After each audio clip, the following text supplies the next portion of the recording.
Okay, let's draw a mouth. Boom, boom, boom, boom, boom. So, mouths are hard. Um, they're often drawn in a very kind of symbolic way, but we're going to talk about the planes of the mouth. And there are a couple of things worth noting. And the first is that the mouth is on a pretty strong curve. Remember that your area of your mouth has the maxillary and mandible bones, and in the skull they jut out kind of like this. You also have the orbicularis oris muscle, which is round and around the mouth. All of this means that your mouth sits on a curving surface like this. You remember how we were talking about how the skeleton always looks like it's grinning? A lot of that has to do with perspective and the curvature of that sort of set of teeth as it moves around that and then comes down like that. So we have a curve this way and we have a curve this way. It's basically almost like a hemisphere sitting there. Or I always say it's like the half of a large plum sitting under your nose. So we want to think about that shape or that concept. A fairly decent way to think about it sometimes is to imagine that the mouth you're going to draw is going to be on a cylinder. So if we think about that, if I draw a straight line on a cylinder, it's going to curve this way. And of course, if the cylinder is tipping, then that curve goes that way. So if I pick 2 points, and then the middle point is higher than the 2 endpoints because of perspective. And here, the middle point is lower because of perspective, and so on. So just kind of thinking about that curve is really helpful. There are a few tricks to this, and one of them is just take some practice. It's about kind of imagining the pencil moving around on a surface, and we'll get to that in a second. But let's talk about the planes of the mouth a little bit. Let's look at a mouth straight on. We're going to have, I'm going to draw the middle of the mouth, the shape of where your lips meet. And it's going to be something like that. So again, straight on. And then here's your upper lip. And of course, everybody has a different shape upper lip, but for the most part, it's going to be something like that. It could be a lot thinner, or it could be thicker. But I'm just going to draw a pretty average plane here. And then we have the lower lip, which is rounder. And again, everybody's a little different. One of the things you're going to notice is that the planes of the upper lip do tend to extend and come right to the corners. And we get this little fold of skin over the corners, and that meets up. The lower lip does not, as a plane, necessarily meet up there. I always like to leave it open in those spaces. Don't draw a line, don't close that shape off. And the reason for that is that the color goes, like the color of your lip will continue towards that point. But this is a really strong plane right here. So we tuck under, we go way underneath, and then we come out into the chin area. Here, the plane is much more gentle, the slope. And if you feel your lip, you'll notice that it's pretty smooth going from here to here. Like you don't feel a bump or a drop off or anything, but obviously you do here. So we get a very massive plane here, a gentle plane there, and we can kind of indicate that by not closing that shape off. Now, very different on the upper lip, we're going to have these planes. And again, typically what we do is much more, think of the upper lip as more angular. So you could use more straight lines. We could think of this as kind of a V shape here, projecting forward, and then these 2 little wings coming out on either side. And there's also something else that's happening here, and that is that the upper lip, the planes of the upper lip are facing slightly downward in the center. By the time they get to the corners, they're facing these planes right here. This part of that wing is facing almost like straight down towards the floor. That's why you often see that the corners of your mouth are deeper in shadow, because it's twisting. This plane is twisting from this point to this point. It's starting off facing generally forward but slightly down here, here.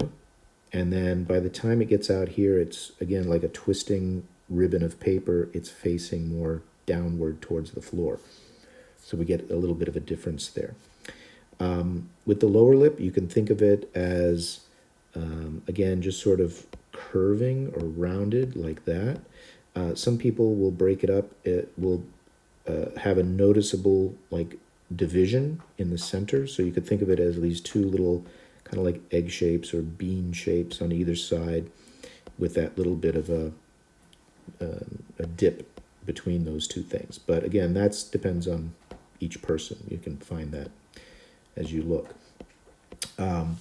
Again, generally speaking, in terms of value, the upper lip is more often is depicted in drawings as being darker, because most of the time the light's coming from above. So because the upper lip is generally facing more downward, it's darker than the lower lip, which most of the planes of the lower lip are facing upward. You will get a little bit of shadow here, and then you'll get some deep shadow here, and then that will sort of trail off as the planes change around the mouth. So the other thing worth noting, it's hard from front view, but you have to keep in mind that these 2 points are farther away from us than this center point. Okay, so the middle of the mouth is closer to us. So these planes from here to here and from here to here are actually moving away from us quite briskly in space. So that's something to kind of remember as you're drawing. It's not just flat. You don't want to think you're just drawing on a flat surface, but you have to visualize that these side planes, these 2 outer planes, are moving away from us. More noticeable in a 3/4 view. Let's look at some other views to better understand the relationship of the mouth to the other features of the face. So, whoops, let's go back to pencil, there we go. And if we notice when we're drawing the nose, we're talking about the nose leaning back, right? And there's the septum area of the nose.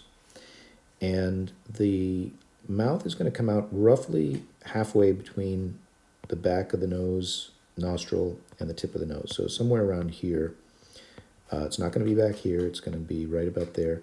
We're going to come forward a little bit.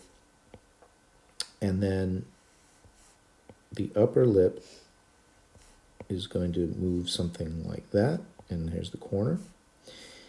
And the lower lip is going to sit below that. Then there's going to be a plane. And then we're going to come forward. And we're going to have the chin. So this plane is pointing somewhat downward.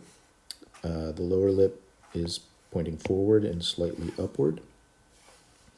And quite important is also the angle. The upper lip sticks out over the lower lip by about 30 degrees.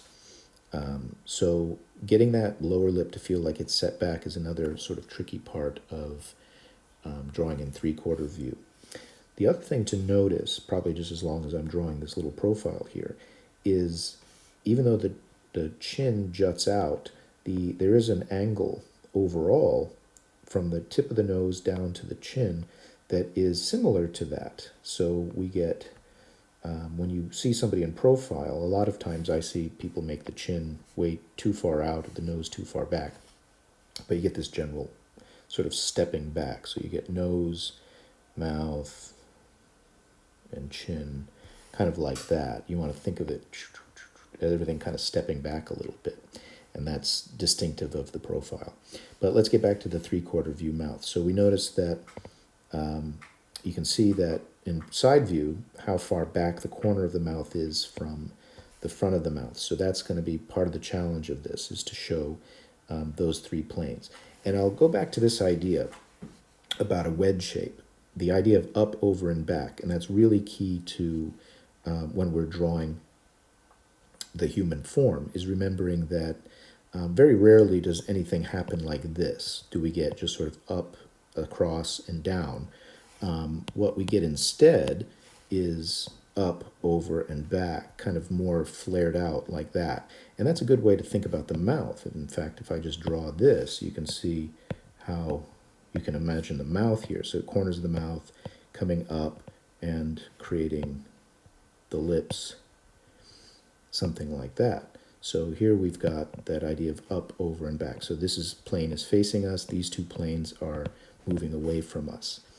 It's what I was mentioning up here, like that challenge of figuring that out. So if I rotate that to 3/4 view, then I end up with something more like this, right? So if we think about a pair of lips, here's the center and down. And now the corner of that mouth is a little bit hidden. Here's the corner of this mouth. Here's the front. And so we get a lot of foreshortening. And we get very sort of little between the middle and that far side. And we get a lot more here. Very little and then a lot more. So that's something we have to consider while we're drawing the mouth.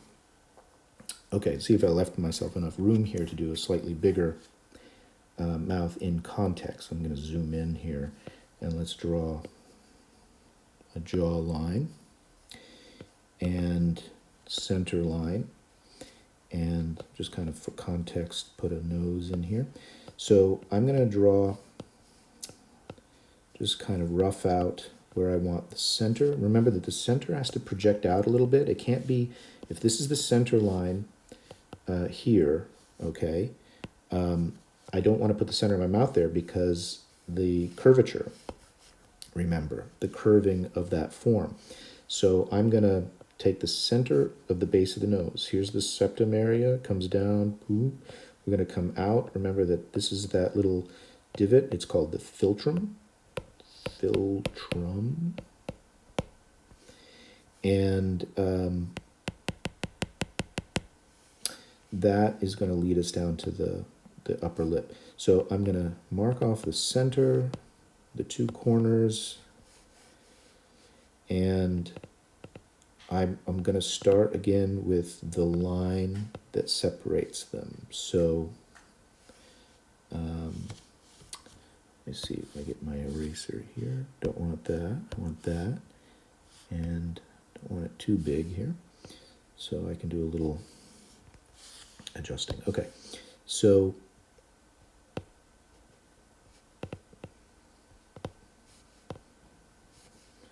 I'm going to kind of exaggerate this mouth a little bit. And here is what I was talking about. So I'm going to go around. So again, remember what I'm trying to do is I'm trying to go boom, boom, and then this side's going like that. It maybe a little bit more like that. So up, over, and back. So I'm going to create that shape. And now I'm going to draw that's the space between them. So now I'm going to draw the upper lip itself. So what I do in order to get that 30-degree pitch is I'm going to imagine kind of the book shape I was talking about projecting out. So you see how I lean those lines? I'm going to draw these three lines, and it's going to make the upper lip feel like it's angled back slightly.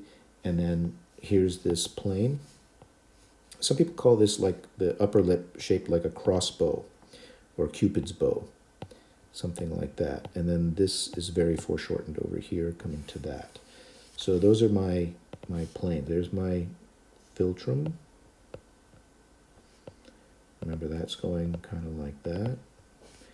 And then this plane goes that way, this plane goes that way. This is, all of this stuff right here is the orbicularis oris, right? So you get the muscle around there. Then coming from in here, we're going to have the lower lip. And to make it look like it's set back a little bit, you notice that I'm going to have the lip kind of cut up like that, and a bit like that. And this is the lip facing that way, and then it's going to get much darker in the corner, and then there's that little fold of skin there. And there as well. And these planes are going like this. And remember, this is a gentle plane coming down that way, so not a really strong plane there. This is quite a deep plane, goes under, and then it comes out, and you're going to have your chin underneath. And that's going to meet up with your orbicularis oris. And then these sort of triangular planes around the mouth. So here's your end of your nose. There's the septum area, remember? And we're going to have kind of these triangular planes. So we're going to come, again, just sort of repeating what the mouth shape does. We come across here. This plane is facing us generally, then down, and then down to the other side. And then there's the outer shape of the orbicularis oris. And remember that there's the end of the nostril, the nasal fold, that helps define that shape. So remember, this line is just an imaginary line there. And of course, remember what I said about the proportions of the mouth. So if you might have quite thin upper lip, or your subject might have a more pronounced one, you may not have your profile of your mouth may be less like the one I depicted here, and it might be more, maybe it'll be more like this, which is possible. Okay, everybody's different. So, but generally speaking, the sort of proportions are going to be, the construction will be similar. You'll still have those elements.